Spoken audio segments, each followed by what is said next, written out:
Mauricio Dayub, a quien tenemos la alegría de recibir en nuestra mesa con un aplauso, Mauricio. Muchas gracias. Muchas gracias. Estamos realmente con una estrella. Él va a decir, no es para tanto, pero la verdad que es lo que es.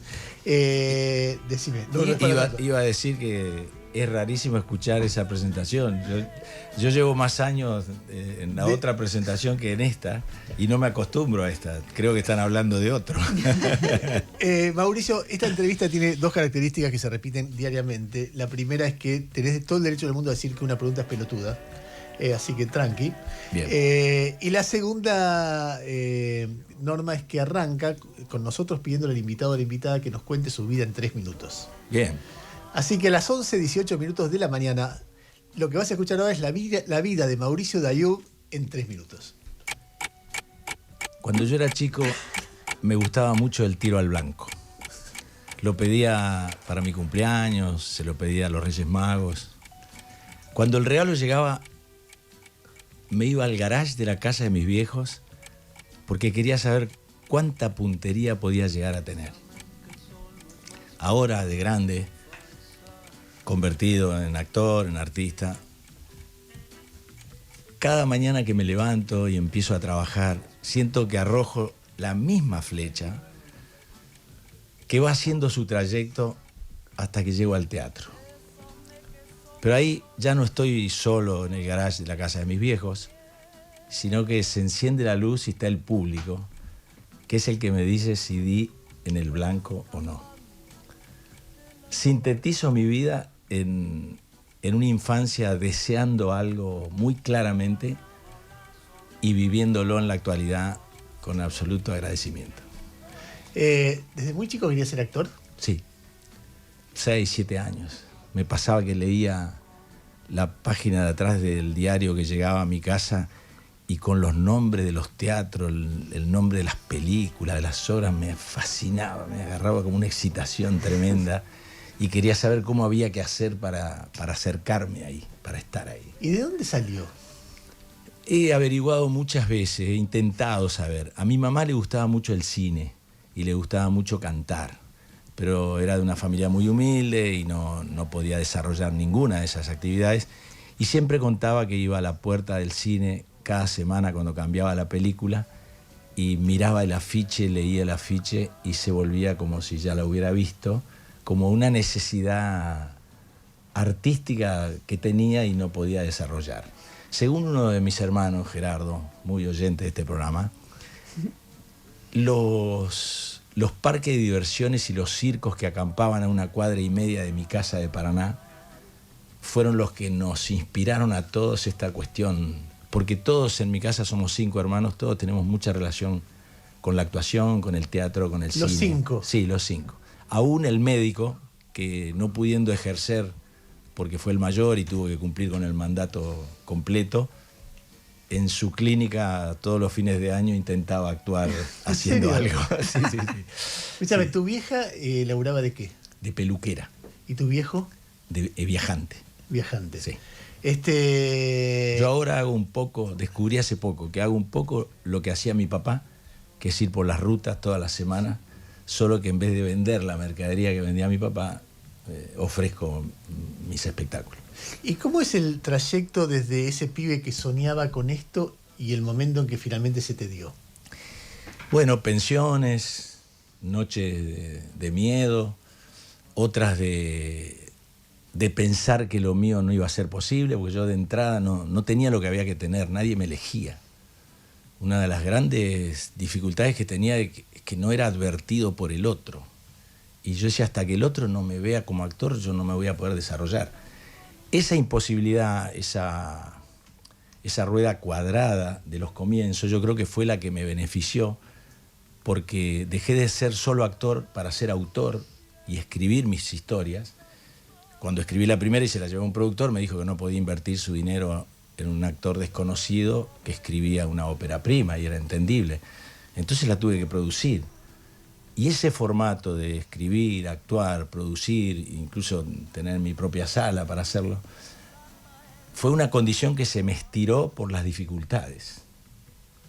Ahora, porque acá, por esa silla pasan todas las mañanas gente que te dice, no, yo tuve mucha suerte, porque a los 15, ayer Fabián Vela, A los 18 años yo estaba haciendo Socorro quinto año y me hice famoso y de ahí más no paré de trabajar. O viene Nancy Duplá y te dice, yo no quería, pero mi familia todos eran actores, actrices de comedia. Y me hincharon y fui y caí en Patito Feo y a partir En tu caso, ¿cuántos años duró la malaria? A ver, yo me vine a Buenos Aires a los 23, entre los 18 y los 23 estudié una carrera universitaria a la que no era para mí y la tuve que dejar y hablar con mi viejo y dejar mi ciudad, mis amigos, mi familia. ¿Era Paraná? Sí, era Paraná. ¿4 años de carrera? 3 años y medio. ¿De qué carrera? Ciencias económicas. ¿Y por qué nada que ver. Sin aprobar ni contabilidad ¿Pero por ni qué esa? matemáticas. Nada que ver, ¿por qué estudiaste eso? Porque mi papá... Quería. No, mi mamá y mi papá querían que todos sus hijos tuvieran un título universitario. Lo lograron. Y yo era buen hijo, me acostumbraba con facilidad a hacer todo lo que no me gustaba. Como en la secundaria me ayudaban mucho mis compañeros, yo quise estudiar algo lejos de donde estudiaban ellos porque sentía en algún momento me voy a tener que hacer adulto y manejarme por mí mismo, esas cosas que uno piensa cuando es chico, ¿no?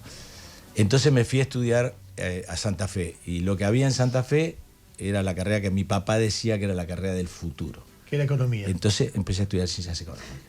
¿Y no te gustó? No, no me gustaba, le hice perder tiempo a mis 4 o 5 compañeros.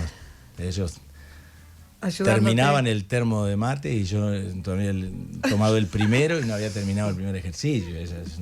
Tuve que un día decirles, chicos, yo no puedo seguir así. Y me animé, agradezco muchísimo. Es un momento así... Cuando te animaste a dejar. Avisarle crucial, a tus padres. a dejar lo que no era para mí e ir por la incertidumbre de lo que mi corazón palpitaba, pero que no había ningún indicio de que fuera posible. Espera, ¿y le dijiste a tu viejo y tu viejo qué dijo? Bueno, fue así primero. Volví de rendir Economía 1 por tercera vez y el profesor Beltrán, nunca me olvido, bamboleando la cabeza de este modo. Sí, no lo puedo aprobar, Dayu. Diciendo, lo quiero aprobar, pero no puedo aprobarlo. Y yo haciéndolo así, diciendo, sí, no me apruebo, yo lo único que quiero es irme. Yo me iba de la facultad, iba al teatro y sentí una libertad tremenda. Y en ese momento en el teatro hacíamos todo. Pintábamos, poníamos luces, hacíamos la escenografía, adaptábamos obras, actuábamos. Era yo sentía que eso era la libertad. Por eso los primeros años malísimos acá, de pensión en pensión, con temor, en el fondo, yo cuando llegaba a mi cuartito y cerraba la puerta, decía, estoy en el camino. Por más que no había rescatado ni un teléfono, ni el nombre de alguien, me sentía feliz porque estaba donde quería. ¿Para tu viejo entendió? Bueno, después de esa tercera vez volví a mi casa, mi mamá contenta se dio vuelta porque había venido de la facultad, yo venía desde Santa Fe y me vio la cara. Oh. ¿No? Y me dijo 7 veces, ¿no aprobaste? Ay. ¿No aprobaste de menor a mayor?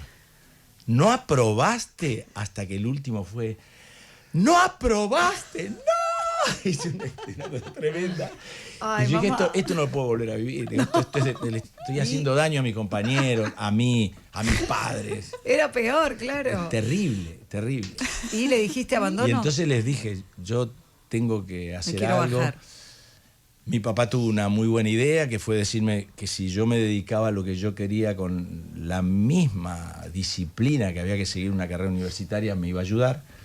Y entonces empecé a trabajar con él de vendedor esos meses, que habrá sido la segunda mitad del año, para juntar un dinero y venirme a vivir a Buenos Aires. ¿Y cuáles fueron los primeros castings que hiciste? ¿Casting o como...? Los primeros rechazos, sí, eran todos, no. Una de las cosas que siempre recuerdo es que me costaba mucho entrar a los canales, entrar a la productora, no te dejaban pasar, era recién terminada la dictadura, era todo medio rígido. Y yo no iba recomendado por nadie, entonces yo decía, si no logro ni pasar la puerta, ¿cómo voy a trabajar? ¡Qué bárbaro! Y había encontrado una estrategia para entrar en Canal 7, el otro día se la conté a unos amigos, de animarme al portero, pegarle en la cara un cachetazo, ¿cómo te va? y pasar. No, Para que el tipo quedara desorientado, diciendo, ¿Quién es? debe ser el hijo del interventor. Debe ser el hijo Pero de... pará, ¿le hiciste eso? No, Lo hacía, no hiciste. lo hacía hiciste? repetidas veces, esperaba a ver si era el mismo o no era el mismo. Claro, porque Y más de una entonces, vez. con una piña en el hombro o en la cara así, lo sorprendía y no llegaba a decirme, ¿a dónde va usted? Y pasabas. Y pasaba. Es cuestión de seguridad. ¿Y qué- ¿Y a Un dónde día ibas? se corrió la bola en el estudio de Carlos Gandolfo, donde yo estudiaba. Y dice, che, Mauricio entra en Canal 7. Entonces se reunieron como varios actores y, che, ¿cómo hace? ¿A quién está llevando? Y yo le Su estaba mano llevaba. dejando en 2 producciones de las que me empezaban a llamar. Bueno, al principio me llamaban como transeúnte. ¿Qué significa ¿Qué quiere eso? decir? Que Extra. te preguntaban algo en la calle que vos tenías que contestar para el programa, lo que le servía al programa. Ah, como un Y a falso mí me móvil, empezó- entrevistador. claro, y a mí me empezó Pero un a- falso que pasaba por la calle. Como uno que pasaba por Sí. la calle. Y a mí me empezó a resolver la semana lo que me pagaban. Ah, ¿te Entonces, pagaban? hablé con la productora y digo, escúchame. Quiero yo- ser transeúnte muchas yo- veces. Claro, y me dice, pero pasa que te van a conocer, se van a Claro. dar cuenta que es siempre el mismo transeúnte. Digo, pero yo puedo venir de barba, de gorrita, me puedo cambiar, soy actor. Me fue llamando como podía, pero nunca era más cercano al mes y medio, a los 2 meses, ¿viste? Yo necesitaba que fuera todas las semanas. Claro, era el mismo en todos lados. Lo agarraban en la parada del colectivo, en la panadería. Claro. Bueno, ¿a qué edad y de qué manera se destraba? Hay 2 partes. Una es una continuidad, una seguidilla que empiezo a trabajar en Canal 13 aceptando los roles que los actores conocidos rechazaban, que es lo que habitualmente se llama un hueso, pero con continuidad, ¿no? Ese orden me hizo empezar a trabajar año tras año, siendo muy amigo de los técnicos, acelerando el ritmo de grabación, oficiando como llamémoslo a Mauricio después del mediodía para irnos más temprano, porque Está bien, pero yo ofrecía y cierto hacías- servicio actoral. Claro. Y ahí me ordené trabajando con continuidad, pero el cambio que fue para mí modificar la percepción del otro sobre mí, pues yo cuando trabajaba de boletero, por ejemplo, estaba en la oficina de al lado de la boletería, que estaba dividida por un mueble, armaban los elencos de las obras, y a veces decían, necesitamos un pibe de 23, 24 años para el papel este. Y yo tosía y me daba la vuelta y me miraban y se reían. Y yo decía, no, pero si saben que estudio teatro, que soy actor, Qué que broma. Ay, hice me parte algunas el cosas en alma. Santa Fe, digo, pero No. ¿qué tengo que hacer? Me parte el Y alma. yo me daba cuenta y pensaba que la dificultad podía ser provinciano, no haber ido a la escuela, porque cuando algún actor trabajaba, habían ido juntos a la primaria, a la secundaria, se conocían de acá. Yo digo, claro, a mí no me conocen. Nada Yo- tenías. mis compañeros están en Paraná, uno trabaja en el banco, el otro. No hablo inglés, que también eso Buscaba la una explicación. Sí, sí. Cosas que con el tiempo, una vez aceptado, fueron, yo creo, las razones por las cuales me eligieron. Por la sencillez del provinciano, porque era gracioso que no hable inglés, porque no me conocían los defectos como a sus compañeros. Bueno, de hay un cuando era momento- más chico, ¿viste? Claro. Hay un momento que es el golazo. ¿Cuál es? No, el golazo personal, que para mí eso es el éxito, que es cuando escribo El Amateur. Te diría que hay uno antes, que es haberlo conocido a Khartoum. Cuando escribo El Amateur, gana 17 premios, se hace una versión cinematográfica, se hace en todos los países de habla hispana, la acompaña a Barcelona, a Washington, a Caracas, a San Sebastián. Y entonces eso me permite ya no depender del otro, no necesitar ¿Eso en el qué año- en llamado qué año de fue afuera. eso, Mauricio? A los 37, en el 97. Y vine a los 23, o sea, para Hubo 14 terminar de responder años tu de pregunta. lucha. Sí. De Esperá, boxeo, te y diría. la pregunta, ¿tu viejo vivía? Sí. ¿Y cómo fue el momento que vos sentiste que tu viejo reconocía que estuvo bien lo que vos hiciste?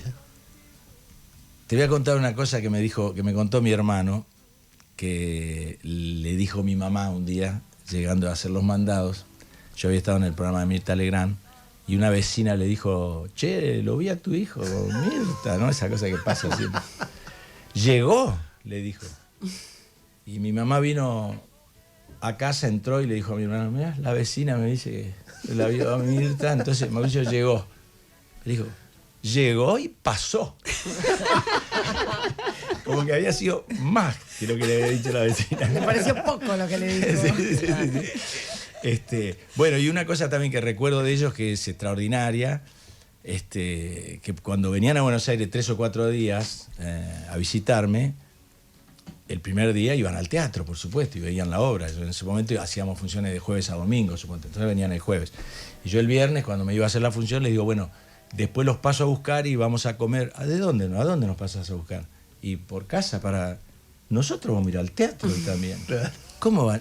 Los 4 días vamos a ir. Jueves, viernes, sábado. Y venían los 4 días a ver la función. Claro. Y disfrutaban muchísimo, no tanto del espectáculo, sino de ver a la gente. La calidez. Claro. Yo te vi en Toc Toc y vi El Equilibrista, no vi El Amateur. Toc Toc es un producto más armado, era desopilante, una actuación increíble de todos. No sé si sigue estando Toc Toc. Sí, sí, sigue estando. Eterno. Y después El Equilibrista, lo que vos veías era un cariño de la gente, una calidez, una emoción, que era espectacular. En este momento estás haciendo ¿qué, Mauricio? Las dos, El Amateur y El Equilibrista. ¿Y dónde están en los próximos días? El Equilibrista... A ver, espera, tenemos un desafío porque él dice que cada lugar que va junta entradas, vende entradas y confía que nuestro programa le va a hacer vender muchas entradas. Véndelo bien, O sea entonces. que escuchen bien porque tenemos que quedar bien con Mauricio y después de lo que él dice van y compran entradas. Obviamente además la van a pasar bárbaro. Atenta a Micaela que hace el chequeo de las entradas. Que nos avise después. Mañana jueves El Amateur en Chacarera en Teatre a las 20 horas. Un Muy espectáculo altamente inspirador que cada vez tiene más que ver porque se trata de alguien que logra algo imposible, alguien que cumple un sueño. En esta época, con el mundo tan frío, tan indiferente en el que vivimos, El Amateur te pone las pilas y salís del teatro derecho a hacer lo tuyo. El viernes, El Equilibrista en el Nacional, a las 20. Ahí están comprando entradas. Está cayendo la... Está ya la venta de entradas. Y el sábado, en La Plata, en el Coliseo Podestá, en el Nacional y en La Plata quedan pocas entradas. Muy bien, Pero- ya se meten en internet y compran entradas como corresponde, ¿no? Y después, ya no pueden comprar entradas para Santo Domingo, en República Dominicana, que estamos del 14 al 20 de mayo. ¿Quién te dice? En julio estamos en Colombia y en Chile, Qué bárbaro. pero también en Argentina, Rosario, San Lorenzo, Cañada de Gómez, Santa Rosa, Pico, Trenquelauquen, Mendoza, San Juan, Alvear. Estamos yendo a ciudades muy pequeñas y al mismo tiempo a otras capitales que ya vamos Y a cuando vas a una ciudad Rosario, chiquita por- debe ser una fiesta, ¿no? Hermoso. Porque toda la ciudad como vestida de Hermoso. comunión. Agradezco muchísimo poder ir, me agradecen que vaya también, pero hay algo que está pasando ahí que no está pasando en el mundo y que yo rescato y que me hace bien.